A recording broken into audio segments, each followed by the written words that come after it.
Hello, everybody, and welcome back to Chiseled. And why do we call it Chiseled? Because we're all work in progress. I'm Rob Commodari. I'm your host. I'm also the author of the book Better Than You Think.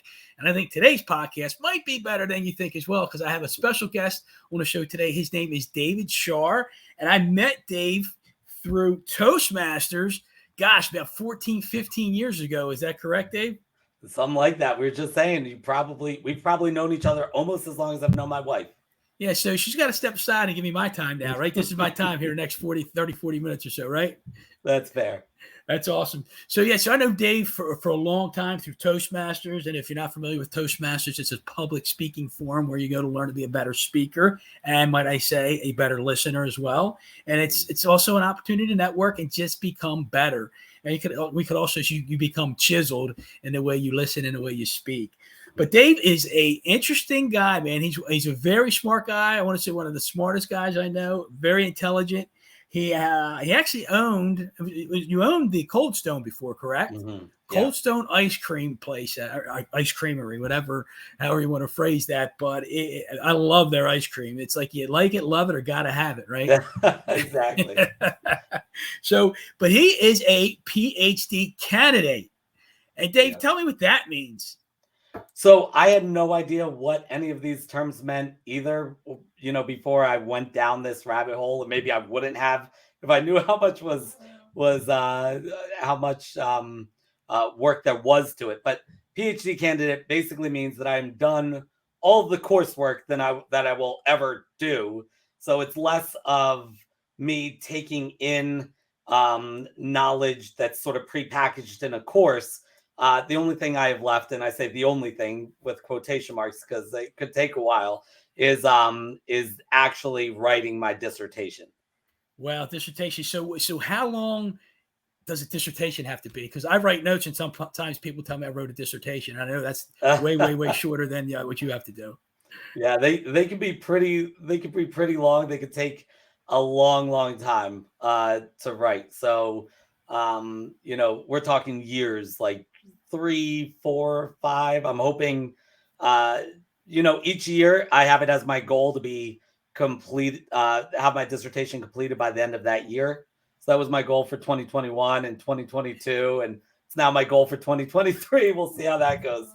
Well, what's funny about that, and please don't do what I did. Do what your goal is, because I wrote a goal back in 2005 to write a book, and it took me 14 years to do it. So let's not take 14 years to get that dissertation complete.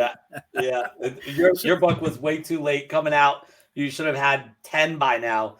And I feel like I'm falling into a similar trap with my dissertation. Well, I'll push you along. I'm happy to push you along.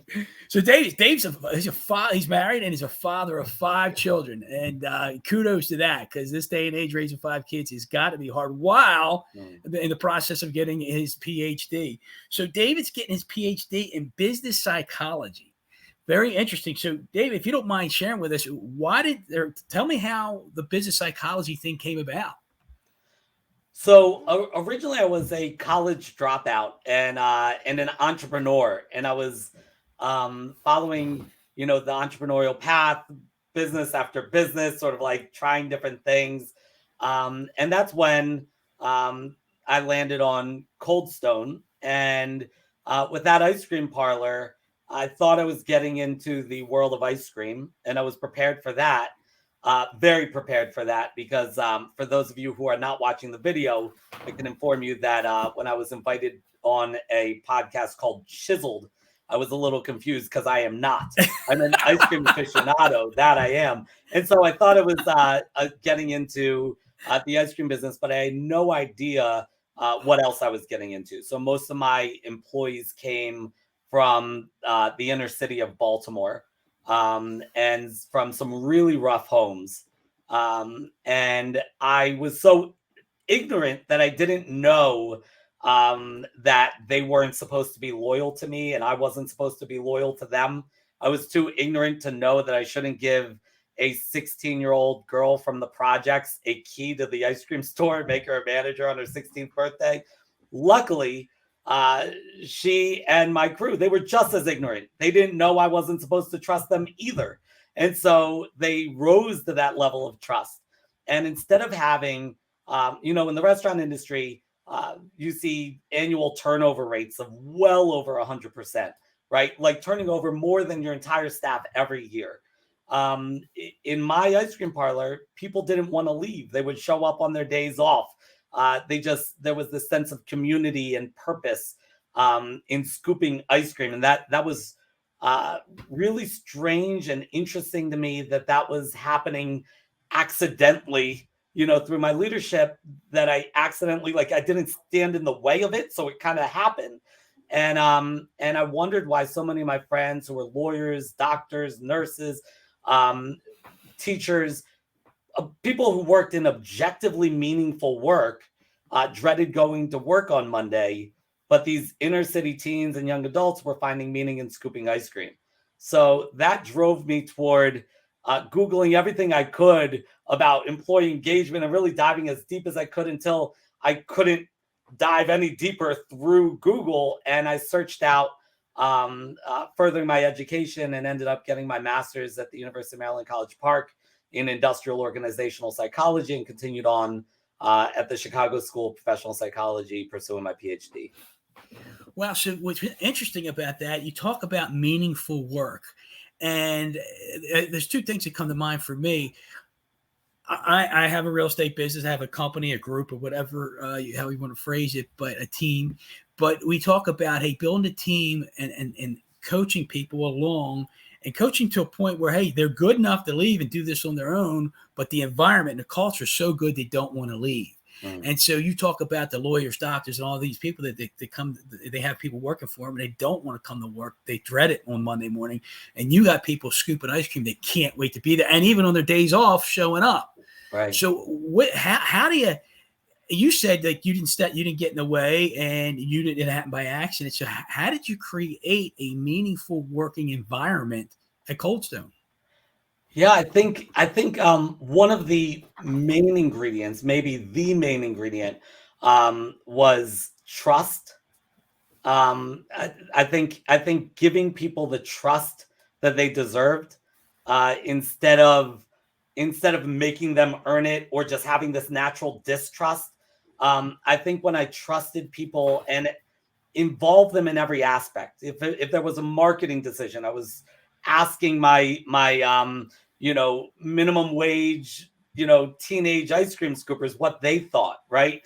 So the trust piece was very big. The other piece was that I'm just naturally mission driven. I don't want to do anything without there being a deeper meaning to it. I view work as a place where we can impact the world in a positive way, right? So we throughout our lives, we have these life missions. We feel like we're on some sort of mission. Where better than work to come together in a diverse team of people who have complementary skills to yours, and different sort of outlooks, and to foster that diversity, to come together and work together toward having a larger impact on the world around you. And so while we were serving ice cream, for me, and then for them as well, it became about so much more than ice cream. We had this tiny little spot in Baltimore City, but from that place, from that brick and mortar store, we were trying to impact the rest of the city, if not the world. Why stop dreaming there, right? Through offering something deeper. Because people don't come and get ice cream because they're hungry. They come and get ice cream because they're celebrating something. They come and get ice cream because they're bonding. It's a date or a family night out. Your soccer team just won, or your soccer team just lost. We would have, there was one time I remember when a widow came in and started crying because the song on the loudspeaker reminded her of her husband. And she's there alone eating an ice cream. And my crew member went around and sat with her. It was our place to have a positive impact on a city that gets a bad rap a lot. And to make a change, one person at a time. And that certainly was true about making a change through our customers.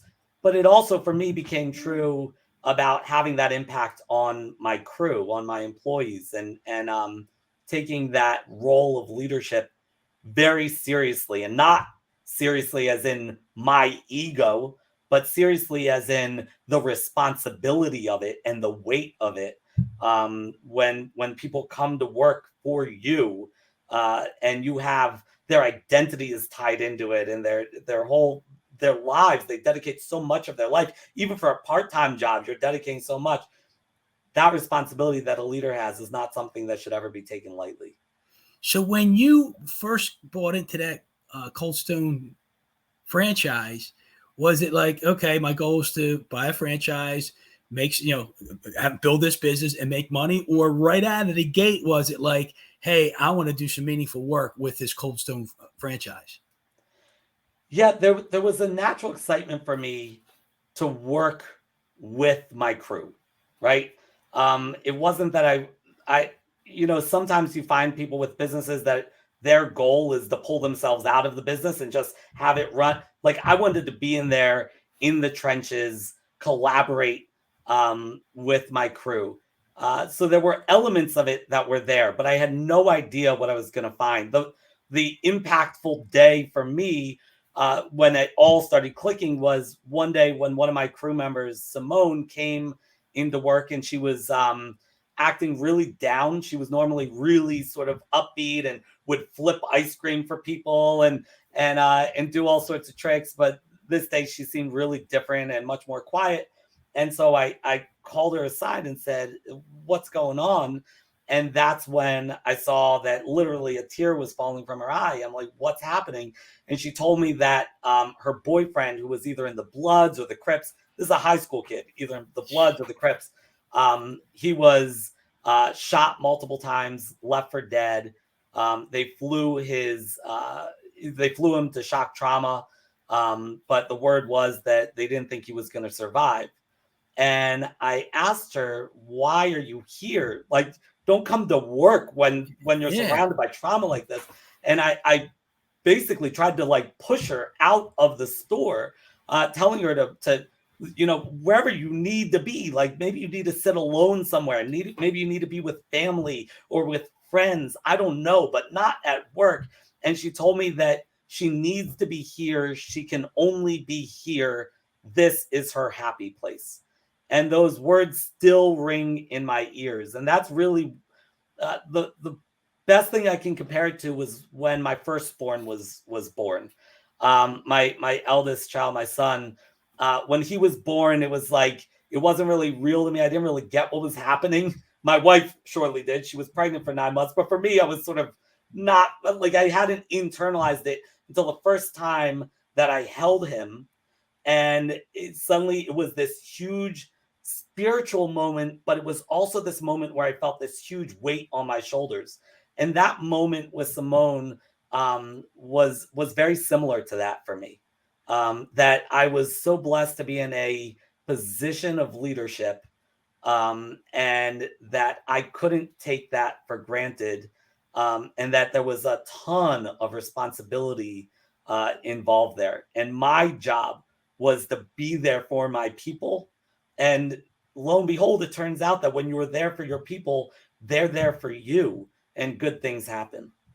That's amazing, David. Thank you for sharing that. You reminded me and I had no idea this was going to come up, but the thought came up when you talked about Simone's boyfriend, being shot and left for dead, and she still wanted to show up there. Just reminding me of a woman that worked for me for 17 and a half years, and unfortunately she was diagnosed with cancer and very aggressive. And for a year, she didn't want to feel sorry for herself, and she didn't want to want anybody to feel sorry for her. She wanted to come to work every day because whether it was her happy place or it was meaningful to her, it kept her mind off things, but she wanted to be there. And that's just amazing for people to have that mindset and for you to create that. I mean, she must have had some of that built into her, but you had to create that environment for that to occur. Would you agree with that? I think I would humbly say that I played a role in it. I think that it also had to do with her. I think it also had to do um, with the employees and how I selected employees to come join us. But really, I do think so much of it was baked into her and her coworkers, But I don't think that normally employees are lacking this. I think that most people want to go to work and have a significant impact on the world through their work. I think that it's not about creating that in them. It's about just don't stand in the way of it. I think that we do the opposite, and we crush that way too often. I think that that's really the only thing I didn't do. I So you say supported them. crush it. What do you mean? Like, what do you mean by like we crush it? What do you mean? We somebody has an idea and you say, no, that's not going to work. Yeah, when we take away somebody's autonomy and we set up barriers in the form of bureaucracy and stupid rules that don't matter, and even the rules that do matter, but without communicating why they matter and getting the buy-in. When we communicate things without starting with the why or the end result, when we don't trust people and we check in on them and micromanage them, when they come to work and they're surrounded by interpersonal conflict, and they're so worried about how many exclamation points such and such put in their email, and whether that was excitement or anger, that it distracts them from the job that they're there to do. And by that, I mean the deep job that they're there to do, how they are trying to impact the world through their work. And so how did you, and I might have asked this earlier, it's like, did you go into Cold Stone like saying, I'm going to impact people? Or I asked about the job thing, but like, was Simone the trigger that says this is more meaningful than just scooping ice cream? Or were you always like that? And you're like, man, now it's time for me not to get in the way of myself and bring this mentality to work. Yeah, Simone was the point where I decided I wanted to reverse engineer what I had done. That I Wow. recognized how powerful what we had created was, and looking around and seeing all of the problems that people typically have at work, and wondering how we were able to get it right, and so many other people don't get it right. So that's when I decided that we had to reverse engineer this and figure out what the recipe was and what's missing in other workplaces. And that's phenomenal because I think people get into careers, jobs, and they put a status on the title and think that's meaningful. And you're in a situation, and I don't want to make light of the fact that people are scooping ice cream, but you're scooping ice cream and they're finding meaning in that. Yeah. And so that means to me, what I hear you're saying there is that it's up to you to choose to find meaning in no matter what work you do. Yeah, so this definitely, I grew up where my father, and I know how close you are with your parents and how impactful um they were on your philosophy of life. I've read your book a couple times. And for me, my father and my grandfather, his father before him, they really impacted me with the one message that attitude is everything. My grandfather was a Holocaust survivor. His mother, he was the oldest child, and his mother sent him to America in Nazi Germany right before the Holocaust and the war broke out, to try to raise money and get visas for the rest of the family to come over. And when he was here doing that, the war broke out. He tried to join the army, and somebody ratted on him that his plan was to go over there and then split up from the army and go search for his family. And thankfully, somebody ratted on him, and he got stuck in America in a kitchen, so that he couldn't do that. That would have been suicide. But he later found out through a neighbor who was an eyewitness of this, that the Nazis had come through and had the men dig a long ditch, lock the women in and children in the synagogue, burned the synagogue to the ground, and killed all the men as well, right in the grave that they had dug. And when he came to America, so he was now in America, and he's learning all this, and he's now has this choice to give up on everything, perhaps even his own life, right? How do you live and keep on going with that trauma after losing your siblings and your parents? And his dad had died earlier in life, but his mother and his grandparents and everybody you love.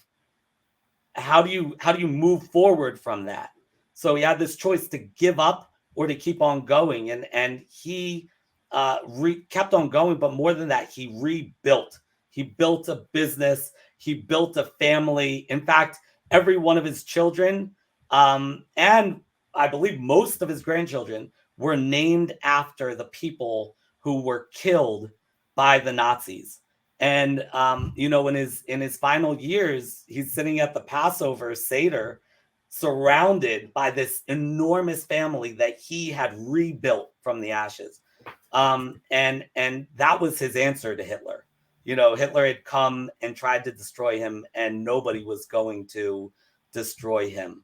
And so he had rebuilt. And so that message of it's very much like that Viktor Frankl message, that you find meaning in the suffering, that you have to keep moving on, and that it's all in here. The one thing that will always be free is your ability to choose your attitude and your mindset.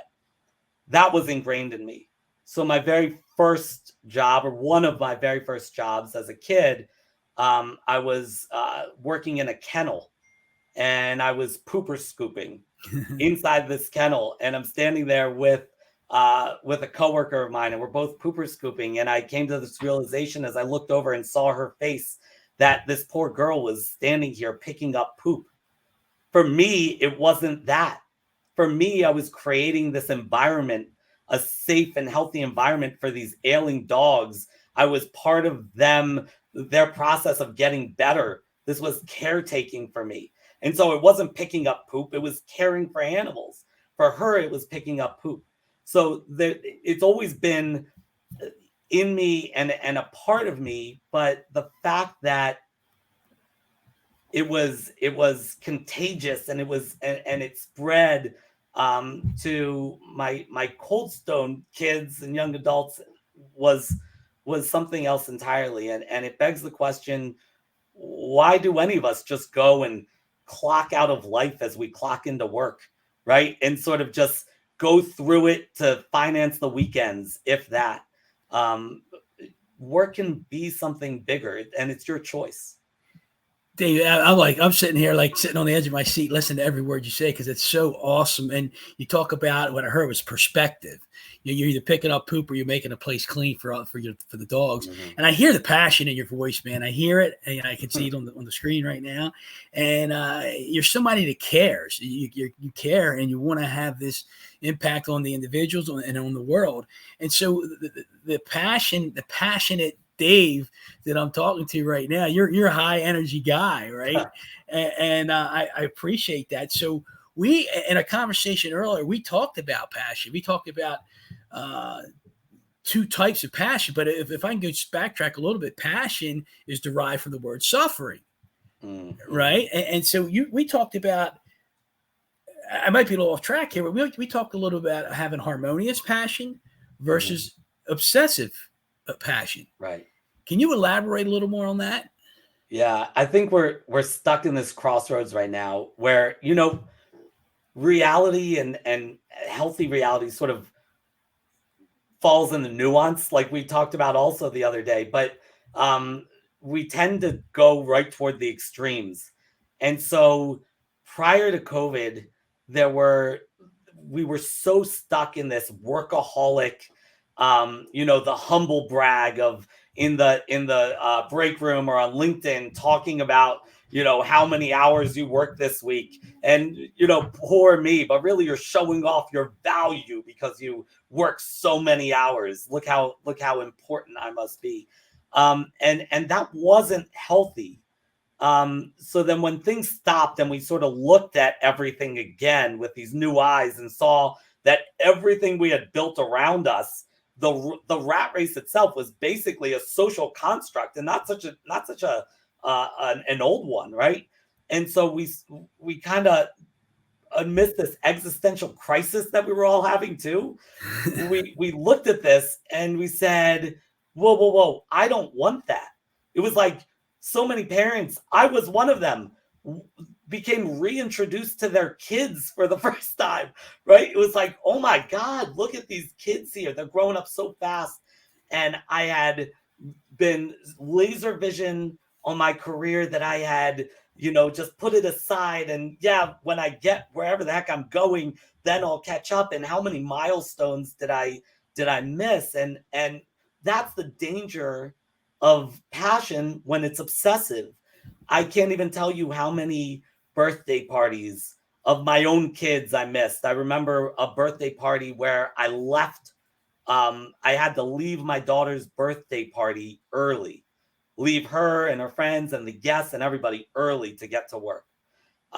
There was a time when my wife knew that if she wanted to visit me, she better come visit me at work. Otherwise, she'd never see me during our waking hours. That was obsessive passion. One thing that's so beautiful about you, Rob, is that when you talk about, when we get down and we have this conversation, you'll go from your work to your hobbies to your friends to your clients to your family, and you will bounce around and around and be just as passionate about every element.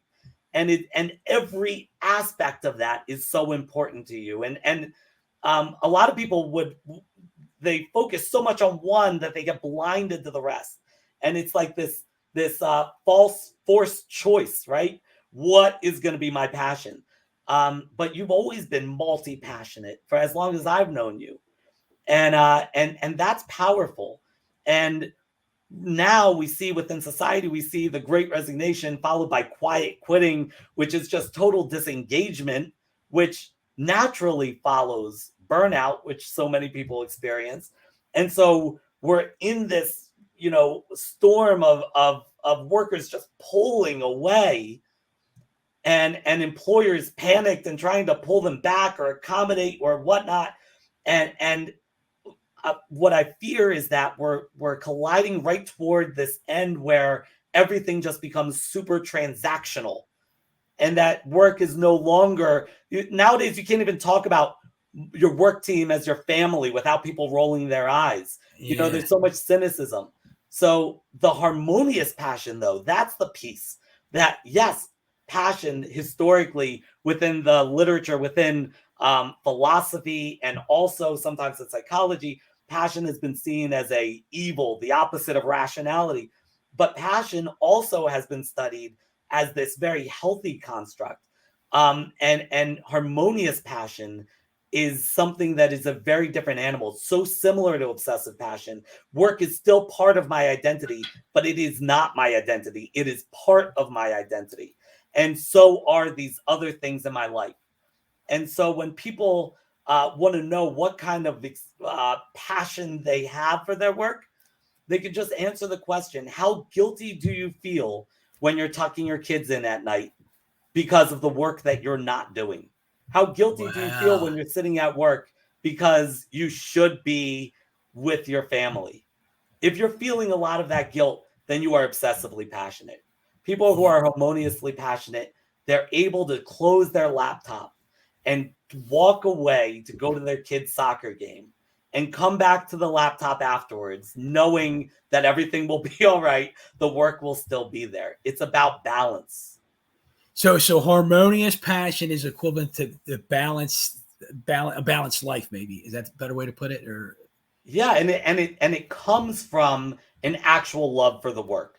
The slight difference in where these things build out from is obsessive passion. And instead of being the love for the work, it's still a love for the work, and you still identify with the work, but there's something playing behind the scenes. There's that my ego, my self-esteem is built into my job, that I'm not working until 1 o'clock in the morning because I just can't get enough of this work. It's that if I fail, what would that look like? How would people judge me? And if I succeed, I'll be a hero. Those are the things that muddy the water. You should want to do the work because you want to do the work. Dave, that is so like like mind-boggling and powerful what you just said there, and I appreciate the compliment and the kind words you gave to me there. And look, I can sit here and tell you I was a workaholic at times, and some would still classify me as a workaholic, but I do understand the idea of showing that passion for every aspect of life. And I do go to my kids' games. I didn't miss many games as they were growing up because I wanted to be there and I care for the family. But there were days that I was the guilty guy that I would go to work and feel bad about missing stuff at home. And I go to be home and I'd be like, okay, what am I missing at work? I was that guy for a little while, but I've learned over years not to be so obsessive about that and feel guilty about that, as you said. And so that's a great, I guess, gauge to determine whether you are suffering from that obsessive passion if you're feeling that guilt. Right. So it's powerful that you have come up with this awareness. You've been made aware of all this, and you're diving into it, and you have a passion for this. I mean, it's in your voice, and I can hear you. And I appreciate so much what you're doing and what you're sharing, and you are impacting the world. You're impacting one person at a time who's going to take what you're telling us here on the podcast today, and whether you're working with them individually or on a team in a group, you're impacting these people, buddy. And I'm feeling the love right now, buddy. I love it. I love this. This is great stuff. Yeah. Well, thank you. That's if I could share a quick story that I share a lot when I'm speaking to people about this passion for work and moving past burnout and etc. I often will close my speeches with a story that happened with my two oldest children when they were my two only children. My wife was driving home from visiting her parents, who live, if you're familiar with the area, we're in Baltimore, they're in Carroll County. So from, like, as a Baltimorean, I call that the boondocks, right? And so they live out there and they say really long goodbyes. So I'm sure my wife tried to leave at 6 o'clock and then it became 7 and 8 and 9 and 10. And suddenly it's like the middle of the night and she's got to drag these kids home and drive them all the way home. And so she gets them in the car, puts my about 2-year-old in the very back seat, in her car seat, and she immediately seems to fall asleep. And my son is sitting in the middle seat. He's about 5 years old at the time. And they're driving down the road, and my son is looking out the window, and the car is completely silent. When he breaks the silence and he says, Mommy, what's the purpose of deer? So they're driving along and they pass this sort of herd of deer. And he asked this really deep question. And my wife is a teacher and a mother. So she knows how to answer ridiculous questions like that she doesn't know the answer to. So she says, I don't know, honey. What do you think the purpose of deer is?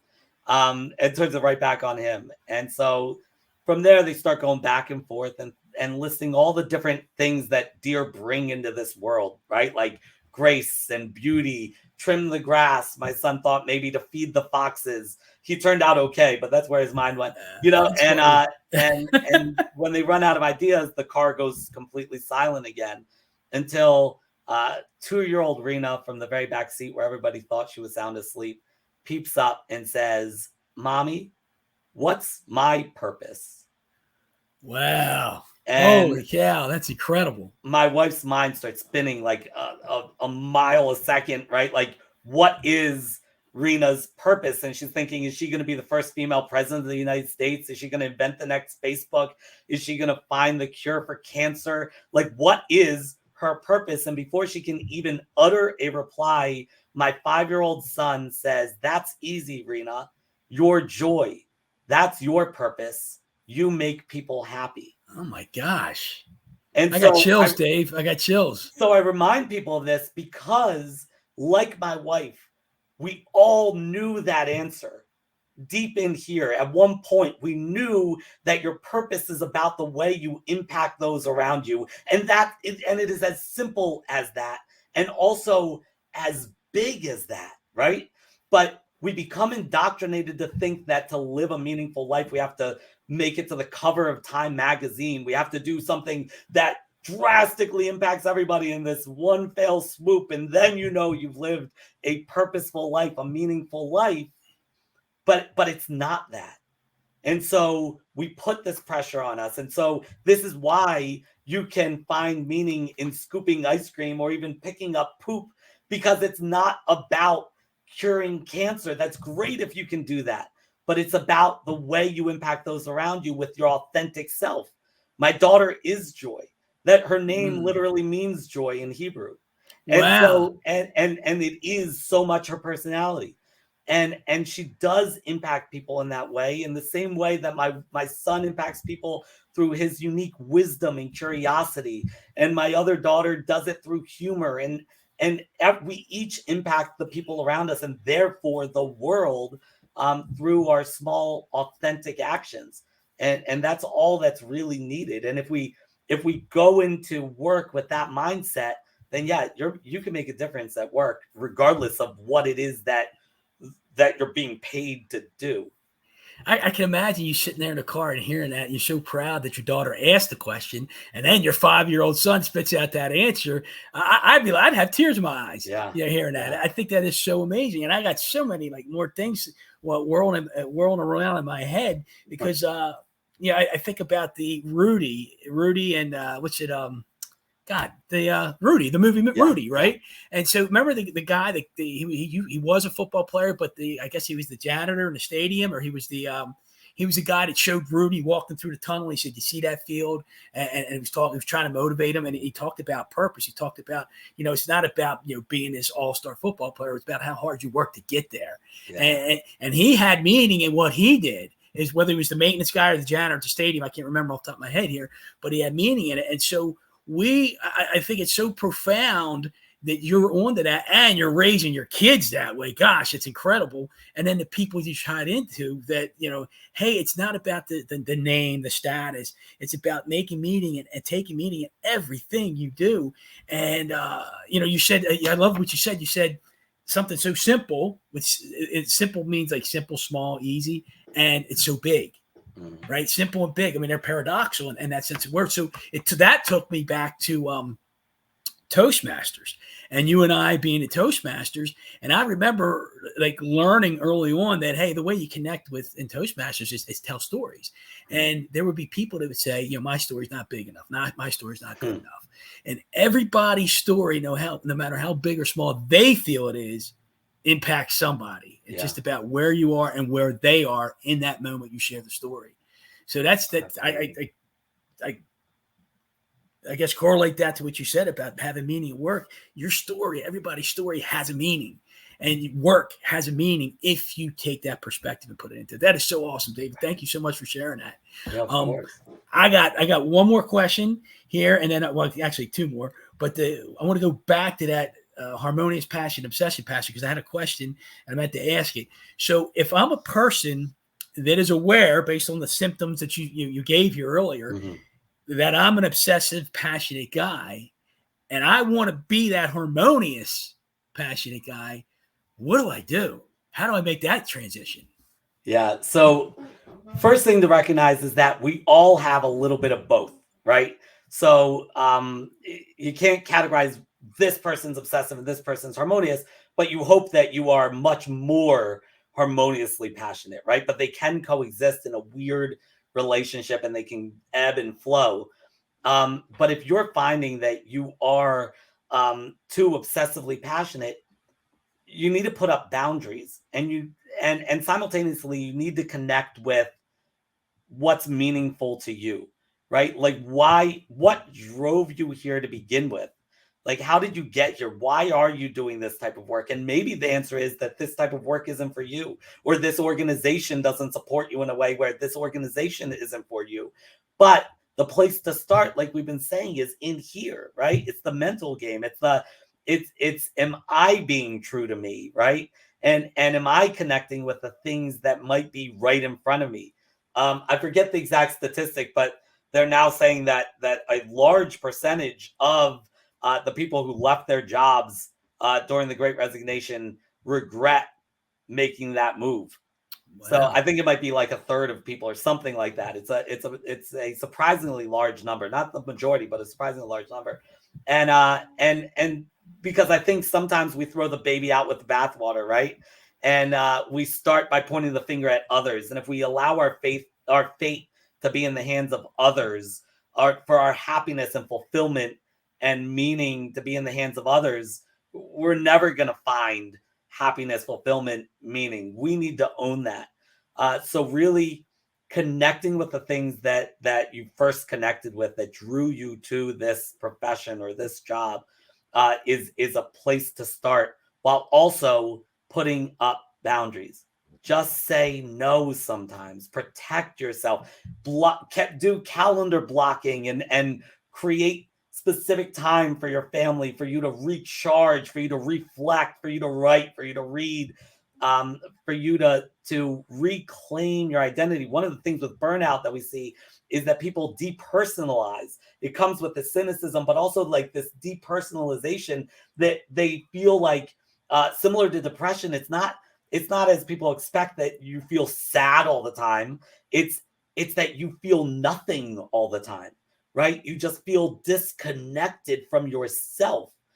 You need to find a place to reconnect with yourself. There's an old Jewish story about a rabbi and his son. The mother dies, and the son starts disappearing for hours at a time, and the rabbi's looking, where's my son just disappearing to, and he figures out that his son is going deep into the woods on his own.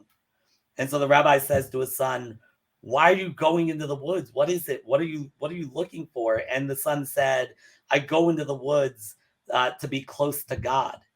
And the rabbi says to his son, he says, but son, God is the same everywhere. And the son says, yeah, but I'm not.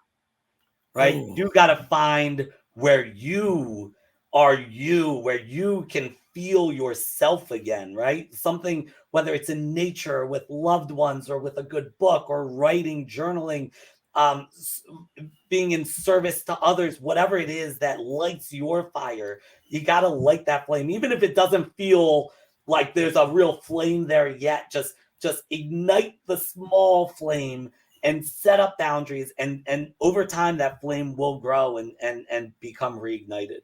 oh my gosh. Yeah, yeah. Well, I can sense and hear that you're in the right spot, buddy. There's no question about that. That's great stuff. I can't wait to play this back and listen to everything we just talked about. So, I think you've blessed a lot of people here today. So, my one final question for you: you mentioned the God, right? So, is God? You're a smart guy, and you've come a long way, and like you're on the verge or precipice, let's say, of this PhD. You just got to make sure you do this dissertation in less than a year or two, and not 14 years. But so how much more is there for David Shar? How much more chiseling is there to go here to get to where you want to go? I don't think that I have a destination in mind. I think the PhD, that's definitely destination. I want that. But people ask me what next, what after that, and there's not really an answer to that. And it's not that I don't know like what I want or whatnot. I'm very content with happy with what I have, but never content with it. I think that life is about the chiseling. It's about the growth. It's not about the destination. I don't believe that the point of it is the destination. I think the point of all of this is the struggle, the growth, the journey that we're on. Yeah, that's powerful because I'm thinking the other thing here, because chisel, you picture, okay, there's a piece of marble here and we're chiseling and these chunks are falling off, and then this thing evolves. So like chisel is taken away and an evolution is a bringing up, but they're both the same. Right. They're one and the same. So it's like, I see you, like all these big chunks have come off this marble and Dave's in this spot. And now he's got to do this like fine chisel, little pieces here, little pieces there, a little sanding here to fine tune David Shar as he keeps going a long way. Because you're right, there is no destination, because there's no, I believe there's no such thing as there, because we want to get there, you want to do something else. So David Shar, you're in the process of being chiseled. You've been chiseled in a big way, and you're going to have these simple, small pieces fall apart as you continue to evolve into the Dr. David Shar that you're going to be. So I think that's so awesome. That's great. I think about, like I tell my kids all the time, that perfection does not exist in this world. Perfection is an ideal, and the point of the world is to get closer to it. It's the Japanese concept of kaizen, constant improvement. Working toward perfection is perfect, right? Perfection itself doesn't exist. That's a great note to end on. So I hope everybody heard that. So say it one more time before I let you go here. Perfection doesn't exist. It's the path toward perfection, the kaizen, the journey toward it, the striving for it. That is perfection. Just the journey itself is. The actual destination doesn't exist outside of an ideal. That's awesome. So Dave, before I let you go, if somebody wanted to get a hold of you, you open to that, number one, and two, if you are open to it, how does somebody get a hold of you if they want to chat with David Shar, or should I say Dr. David Shar? they could connect with me anywhere at Illuminate PMC. It's a big name. I didn't think about the logistics of that when I named my company, but ILLUMINATE PMC for Performance Management Consultants. You can find me on any social media under there, except LinkedIn, where I spend a lot of my time, maybe too much time. I love having powerful conversations on LinkedIn. You can find me just as David Shar, and that's SHAR. And thank you for that, David. And you said you don't know where the illuminate came from, but think about that. When you are illuminated, your energy is illuminating, and awareness. When you have this awareness, something was illuminated in your head or your mind or whatever. So I think it's perfect. Yeah. Even though you just talked about the no such thing as perfect, I think it's an awesome name for you, or for the email address for the company. And we didn't even get into that. So David is a speaker, a consultant. He does a lot of human resource work. And if there's anybody in the human resource world is listening into that, please reach out to Dave. He's an awesome speaker, as you heard him today. He do great things for your company, and he's got my vote. I can tell you that right now. So, Dave, thanks for being on. I appreciate you. And until next time, everybody, let's go get chiseled. Thank you so much.